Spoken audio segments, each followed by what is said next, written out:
Hello guys, in this video I will show you how to use auto captions on CapCut. Go to your CapCut and bring video to your timeline.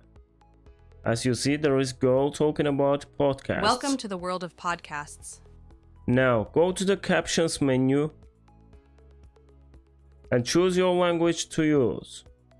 I'll choose English and click generate.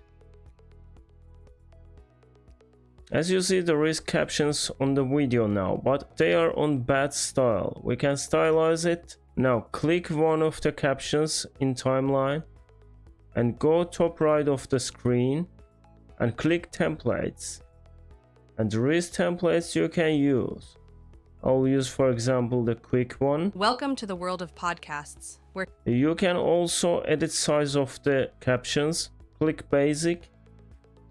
And here is all the settings about captions. But first of all, click apply to all. Because you are editing this one, will apply all the captions. Now you can use the font size, change font, change color, and there is also styles for the text. You can use all of them. And that's all. If this video was helpful, please like video and subscribe my channel.